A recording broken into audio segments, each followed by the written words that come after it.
y a un petit truc positif à souligner, c'est ça, c'est qu'on a vu, on a vu des jeunes intéressants. Alors après, c'est du cas par cas. Par exemple, pour commencer sur Alexandre Lauré, moi je le trouve intéressant, mais je le trouve très frêle pour le haut niveau. En plus, si je dis pas de bêtises, il est assez âgé. Je crois qu'il a, assez âgé. Il a 21 ans. Il a 21 ans, je crois. Oh, le vieux. C'est jeune. Non, mais le 21 ans, vieux. je dis pas que c'est, comment dire, j'ai pas le mot sur le bout de la langue, je dis pas que c'est trop tard pour lui. Il a 22 ans. 22, voilà, 22, ça me semble toujours un peu, c'était un peu comme Verdon, rappelez-vous à l'époque, l'international béninois qu'on avait. C'est des joueurs qui sur le tard, donc je pense que c'est pas un joueur qui risque, ou comme Yambéré, qui risque de s'intégrer dans un vrai projet, mais qui a montré que il pouvait être un troisième, quatrième homme en défense, qu'il était très motivé, très intéressé, et surtout sur le terrain, il a une mobilité qui m'intéresse. Après, pour parler des deux autres, Adli et Benraou, qui sont moi des joueurs sur lesquels, que j'espère vraiment voir avoir de l'importance au fur et à mesure des saisons qui est à Bordeaux.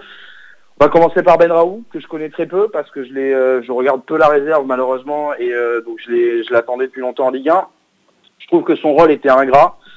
Et pas vraiment défini, mais je l'ai trouvé intéressant. Je trouve qu'il y avait un peu, alors sans la comparaison, elle est juste factuelle, hein, un peu comme quand Adamounas avait démarré en Ligue 1 avec les Girondins. C'est un joueur qui aime beaucoup provoquer, qui aime amener de l'activité, qui aime tenter sa chance. C'est important, ça. On voit souvent à Bordeaux le problème cette année. C'est pour ça qu'on marque pas but, c'est qu'on ne tente pas. Et lui, voilà, il a déjà ce côté un peu plus chaud follet qui m'intéresse et que j'ai envie de voir dans un poste un peu plus central. Je pense typiquement que Benraou, c'est un joueur qui pourrait évoluer à la place de Camano dans cette attaque à 3 où les attaquants se recentrent beaucoup, voire même, et ça à voir au fur et à mesure du temps, peut-être même à la place d'Otavio Basic dans un milieu où il aurait peut-être plus de liberté, mais il faut voir aussi l'impact qu'il peut mettre au milieu de terrain.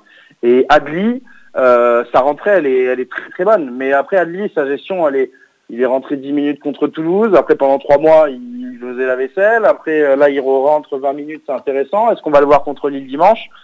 Je sais pas. Le problème d'Adli, c'est que depuis son transfert, j'ai peur que... Enfin, je sais pas qui on a recruté, comment il se gère, quel est son comportement, etc. On parle beaucoup de similitudes avec Adrien Rabiot, ce que j'espère pas, par exemple.